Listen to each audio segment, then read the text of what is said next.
శ్రీనివాస్ గారు, సార్. మీ DSC journey ఎలా సాగింది అనేది తెలుసుకోవాలని ఉంది నాకు. కారణం ఏంటంటే పెద్ద వయసు.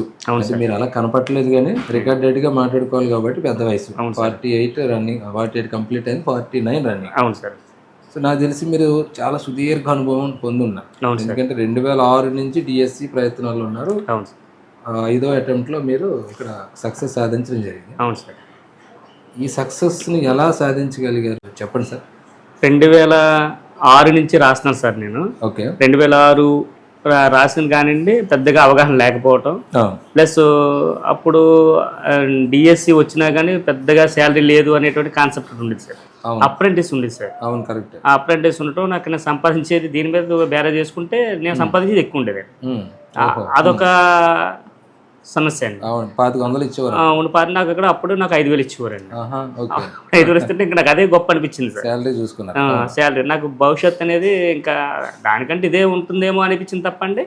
నాకు డిఎస్సి రీచ్ అవ్వాలనే కోరిక అయితే పెద్దగా ఉండేది కదండి. తర్వాత 2012 నుంచి సార్ నాకు చదవాలి, అక్కడ ఆపర్చునిటీ తగ్గిపోతున్నాయి. మనకి భవిష్యత్తులో సర్వైవ్ కావాలంటే కనుక కంపల్సరీగా డిఎస్సి కొట్టాలి. కానీ కొట్టాలనే గోల్ ఉంది కానీ సార్ ఆ గోల్ చేరుకోవడానికి నాకు మార్గాలు అనేవి సరిగ్గా కనిపించేవి కదండి. ఏదో చదువుతున్నాం, ఏదో బుక్ కొనుక్కుంటున్నాం, ఏదో చదివేస్తున్నాం అంటే తప్పండి. ఏది చదవాలి, ఎలా చదివితే బాగుంటుంది అనేటువంటి ఒక ప్లానింగ్ అంటే ఏమి లేదు సార్ నాకు. అప్పుడు 2012లో నేను తెలుగు రాశానండి. తెలుగు రాసాను, అవ్వలేదండి అప్పుడు.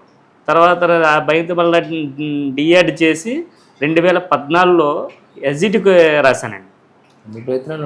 అవును సార్, ఎస్జిటి రాశానండి. అంటే సోషల్ కూడా రాశాను కానీ చదవలేదండి. మెయిన్ కాన్సెప్ట్ ఎస్జిటి మీద పెట్టి రాశాను. రాస్తే అది నాకు ఒక 4 మార్క్స్లో పోయింది సార్. నాకు మ్యాథ్స్ అసలు రాదు, దానివల్ల మొత్తం మైనస్ అయిపోయిందండి. అది అలా పోయింది. 2014 ఎప్పుడైతే నాకు మైనస్ అయిందో నాకు 2018 వచ్చేసరికి ఏది ఏమైనా సరే సోషల్ అసిస్టెంట్ తప్ప మనకి ఏది పనికిరాదు అనేటువంటి కాన్సెప్ట్కి వచ్చానండి. వచ్చిన తర్వాత 2018లో కష్టపడి చదివాను కానీ సార్ నాకు మార్గం సరిగ్గా లేదు. ఆ లాస్ట్లో మీ యొక్క ఆన్లైన్ క్లాసులు చూశాను సార్ నేను. ఓకే. 2018 అంటే యూట్యూబ్లో చూశానండి. ఓకే. యూట్యూబ్లో చూసినప్పుడు ఆ పెట్టేటువంటి విధానం కానీ, క్వశ్చన్ వైజ్ అనాలిసిస్ కానీ, ఆ క్వశ్చన్ ప్రిపేర్ చేసేటువంటి ప్యాటర్న్ కానీ, డెప్త్ కానీ చాలా బాగా అనిపించింది అన్నది. అదే విధంగా నాకు నమ్మకం అనిపించింది. అప్పటి నుంచి మీతో జర్నీ స్టార్ట్ చేశాను సార్.